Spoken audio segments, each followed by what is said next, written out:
Hello friends, రేపటి complete episode ఇప్పుడు ఈ వీడియోలో చూడండి. ఇక విశ్వనాథం బాధపడుతూ, నా కూతురు గురించి అసలు ఆలోచించకుండా ఎలా ఉన్నాడు నీ కొడుకు. నా బిడ్డను పెళ్లి చేసుకున్నప్పుడు ఏం లేదు, కానీ నా బిడ్డ తప్పిపోయిందని తెలిసి కూడా అల్లుడు ఎంత సంతోషంగా ఉన్నాడు. అసలు బాధ అనేది ఉందా? అందుకే ఆనంద భైరవి గారు, నా బిడ్డ ముఖ్యం కాబట్టి అల్లుడు గారి పైన కేసు పెట్టాను. నా బిడ్డ కనిపించేదాకా పోలీసులు అల్లుడిని హ్యాండ్ ఓవర్ చేసుకుంటారు అని అనడంతో ఇక ఆనంద భైరవి ఏడుస్తూ ఉండిపోతుంది. ఇక ఎస్ఐ కోపంతో, నీ భార్య ఎక్కడా? ఇక దర్శన్ వెంటనే, నాకు తెలీదు తెలీదు తెలీదు చెప్తున్నాను కదా. ఈ మాట విని ఎస్ఐ భరించలేక దర్శన్ చెంప పగలగొట్టగానే, దర్శన్, నువ్వు నిజం చెప్పవని నాకు బాగా తెలిసిపోయింది. మొండిగా ఉన్నావు కదా, స్టేషన్కి వెళ్దాం పదా. నీ మొండి ఏంటో అన్నీ బయట పెడతాయి. నిజాలు ఎలా బయట పెట్టాలో నాకు బాగా తెలుసు. కానిస్టేబుల్, ఇతన్ని తీసుకురండి. ఇక ఆనంద భైరవి వెంటనే, ఆగండి, అమ్మాయి ఎక్కడున్నా తీసుకొచ్చే బాధ్యత నాది. దర్శన్ మీద పెట్టిన కేసుని వాపస్ తీసుకోండి అన్నయ్య, మీకు చేతులెత్తి మొక్కుతున్నానన్నయ్య అని ఆనంద భైరవి ఏడుస్తూ చెప్తుంటే, ఇంతలో రాజు వచ్చి, విశ్వనాథం గారు, ఏదో ఒక తప్పు జరిగింది, ఎలాగైనా సరే నా కోడలు గురించి తెలుసుకుంటాను. మీ ముందే కదా నీ బిడ్డ గురించి వెతుకుతూ ఉన్నాం. దయచేసి మా మాట విని ఈ కేసుని వాపస్ తీసుకోండి విశ్వనాథం గారు అని రాజేశ్వరరావు ప్రాధేయపడుతుంటే, ఇది విని విశ్వనాథం బాధతో, ఇక నేను ఈ కేసుని విత్డ్రా తీసుకుంటున్నాను. అమ్మ ఆనంద భైరవి, నీ మాట వల్ల ఈ కేసుని వాపస్ తీసుకుంటున్నాను. నువ్వు మాట మీద నమ్మకం ఉంటావనే ఉద్దేశంతో ఇలా చేశానమ్మా. నా కూతురు గనక దొరకలేదనుకో, ఈ కుటుంబాన్ని వదిలిపెట్టనమ్మా. ఇప్పుడు చెప్తున్నాను. అన్నయ్య గారు ఎందుకంత కోపంగా ఉన్నారు? మీకు నేను మాటిస్తున్నాను. శరణ్య నా కోడలే కాదు, నా కూతురు లాంటిది. అలాంటిది నా కూతురు తప్పిపోతే నాకు టెన్షన్ ఉండదు అన్నయ్య గారు. నా కోడలు ఎలాంటిదో నాకు బాగా తెలుసు. ఎవరో కావాలని నా కోడల్ని ఇరికించాలు. వాళ్ళ సంగతి చూస్తాను. ఇక ఎస్ఐ మాట్లాడుతూ, శరణ్య ఇంటికి వచ్చేదాకా ఈ కేసు క్లోజ్ అవ్వదు. ఇక ఆనంద భైరవి కోపంతో, ఇలా అడ్డుపడే హక్కు మీకు కడదండి. సరే, ఈ కేసుని నేను విత్డ్రా చేస్తాను. మరి ఇంకో కేసు సంగతి ఏంటి? మీ అబ్బాయి మీద మరో బలమైన కేసుంది. ఏంటా కేసు ఎస్ఐ గారు? ఏంటో నీ కొడుకు కూడా బాగా తెలుసు. హనీమూన్ ట్రిప్కి నీ కొడుకు నీ కోడలు ఇద్దరే వెళ్ళారా? మరి ఇంకో అమ్మాయి రాలేదా? ఏంటి ఎస్ఐ గారు, ఏం మాట్లాడుతున్నారు? మాటలు మర్యాదగా మాట్లాడండి. అవునా ఆనంద భైరవి గారు, ఒక్కసారి మీ కొడుకునే అడగండి, హనీమూన్ ట్రిప్కి ఎవరు వెళ్ళారు అనేది. మరి నీ కొడుకు నీ కోడలతో కాపురం చేశాడా, లేకపోతే వేరే అమ్మాయితో కాపురం చేశాడో అనేది నీ కొడుక్కి తెలిసిపోతుంది. ఒకసారి అడగండి ఆనంద భైరవి గారు అని ఎస్ఐ అనేసరికి ఇక ఆనంద భైరవి ఒక్కసారిగా షాక్లో ఉండిపోతుంది. ఇక ఆనంద భైరవి కోపంతో దర్శన్ దగ్గరికి వచ్చి, నాన్న దర్శన్, నిజం చెప్పు, ఈ ఎస్ఐ మాట్లాడేవన్నీ నిజాలు కావు కదా? హనీమూన్ ట్రిప్కి నా కోడలు నువ్వు వెళ్ళావు కదా అని అనేసరికి ఇక దర్శన్ టెన్షన్ పడిపోతాడు.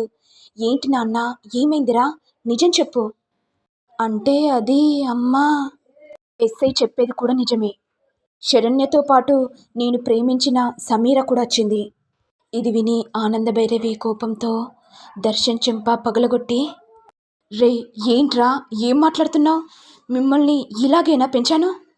దర్శన్, నీ వల్లే కదా శరణ్య దూరంగా వెళ్ళిపోయింది. ప్రతిసారి అడిగినప్పుడల్లా నాకేం తెలీదు అంటున్నావా? అయినా నీకు బుద్ధి ఎలా వచ్చిందరా? శరణ్య ఉండగా సమీరాతో ఎలా ఉండబుద్దయింది అని ఆనంద భైరవి అడిగేసరికి ఇక ఎస్ఐ మాట్లాడుతూ, అయినా ఈ ఉన్నింటి కుటుంబంలో ఇలాంటివి కామన్గా జరుగుతుంటాయి కదా ఆనంద భైరవి గారు. ఇక అనన్య మాట్లాడుతూ, ఏంటండి ఎస్ఐ గారు, ఏం మాట్లాడుతున్నారు? మాది అసలుకే ఉమ్మడి కుటుంబం, పరువు ప్రతిష్ట ఉన్న కుటుంబం. అలాంటిది మీరు ఇలా మాట్లాడడం నాకు బాధగా అనిపిస్తుంది. ఇక ఎస్ఐ వెంటనే, ఏంటి మీది పరువు ప్రతిష్ట గల కుటుంబమా? తెలుస్తుంది, బాగానే తెలుస్తుంది. పరువు ప్రతిష్ట గల కుటుంబం అయితే భార్యతో కాకుండా వేరే అమ్మాయితో సంసారం చేస్తారా అని ఎస్ఐ అనగానే ఇక ఆనంద భైరవి కుప్పకూలిపోతుంది. ఇదంతా అనన్య చూసి, ఆహా, ఇక ఈ ఉమ్మడి కుటుంబం అంతా నాశనమైపోతుంది. నేను పెట్టిన విషపు విత్తనం మెల్లమెల్లగా మొలకెత్తుతుంది. అబ్బబ్బబ్బా! మజా అనేది ఇప్పుడు చూస్తున్నాను.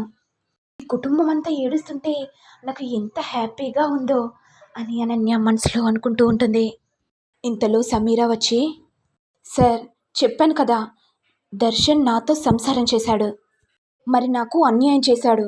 అన్యాయం చేశాడు కాబట్టి నన్ను దర్శన్ పెళ్లి చేసుకోవాలి. ఇక ఆనంద భైరవి కోపంతో సమీర చెంప పగలగొట్టి, ఏంటి ఏం మాట్లాడుతున్నావు? నా కోడలు జీవితానికి వచ్చిందే కాకుండా న్యాయం జరగాలనంటున్నావా? చూసారా ఎస్ఐ గారు, మీ ముంగట్నే నా మీద ఎలా చేయి చేసుకుందో? మరి నా కడుపులో బిడ్డకు మీరే న్యాయం చేయాలి. ఇది విని దర్శన్ ఒక్కసారిగా షాక్ అవుతాడు. ఏంటి సమీరా, ఏం మాట్లాడుతున్నావు? అయినా నేను నీతో నేనెందుకు కాపురం చేశాను? చరణ్య నా మీద ద్వేషించుకోవాలని విడాకులు ఇవ్వాలని కోరుకున్నానే కానీ నువ్వేంటి సమీరా ఇలా చేస్తున్నావు? అయినా నీతో ఎప్పుడు సంసారం చేశాను? నీ కడుపులోని బిడ్డకు నేనెలా తండ్రినవుతాను? ఏంటి దర్శన్, ఏం మాట్లాడుతున్నావు? 2 రోజులు నాతో గడిపావు కదా దర్శన్, మరి ఇప్పుడేంటి ప్లేట్ మారుస్తున్నావు? ఏంటి సమీరా, తమాషాలాడుతున్నావా? తమాషాగా మాట్లాడుతున్నావా? అయ్యో, నేనెందుకు తమాషాగా మాట్లాడతాను దర్శన్, నేను చెప్పేది కూడా నిజమే. ఇప్పుడు నేను గర్భవతిని, మరి నా కడుపులోని బిడ్డకు న్యాయం జరగాలి కదా దర్శన్. సమీరా, నన్ను పెళ్లి చేసుకోవడానికే కదా ఇదంతా ప్లాన్ చేస్తున్నావు? నిజం చెప్పు. చూసారా ఎస్ఐ, మీ ముందటనే దర్శన్ ఎలా మాట్లాడుతున్నాడో? రే, ఏంట్రా, భార్య ఎక్కడుందో తెలీదు, ఇప్పుడు ఈ అమ్మాయితో సంసారం చేసి గర్భవతిని చేసి మళ్ళీ ఏవేవో మాటలు మాట్లాడుతున్నావేంట్రా? పదరా స్టేషన్కి. నీ నోట నిజాన్ని ఎలా కక్కించాలనో నాకు బాగా తెలుసురా. పదరా పద అని ఎస్ఐ ఇక దర్శన్ని తీసుకెళ్తుంటే ఆనంద భైరవి ఎస్ఐ కాళ్ళ మీద పడి, ఎస్ఐ గారు దయచేసి నన్ను నమ్మండి. ఈ సమీర నా కొడుకును సొంతం చేసుకోవడానికి ఇలా కుట్ర పండుతుంది. దయచేసి ఒక 2 రోజులు గడువు ఇవ్వండి. ఆ తర్వాత నిజాలేంటో మీకు ప్రూఫ్ చూపిస్తాను. దయచేసి ఈ ఒక్క అవకాశం ఇవ్వండి అని ఆనంద భైరవి అనగానే ఇక ఎస్ఐ కూడా 2 రోజుల్లో గడువిస్తాను. ఆ తర్వాత నువ్వు నాకు ప్రూఫ్స్ చూపించకపోతే దర్శన్ని అరెస్ట్ చేస్తాను. అర్థమైందా ఆనంద భైరవి గారు? అలాగే ఎస్ఐ గారు అని చెప్పి ఇక ఎస్ఐ వెళ్ళిపోగానే ఇక ఆనంద భైరవి ఏడుస్తూ ఉండిపోతుంది. మరి నెక్స్ట్ ఎపిసోడ్లో ఏం జరుగుతుందో చూడాలి. మరి మీకు వీడియో కనుక నచ్చినట్లయితే లైక్ చేయండి, షేర్ చేయండి, సబ్స్క్రైబ్ చేయండి. Thank you all.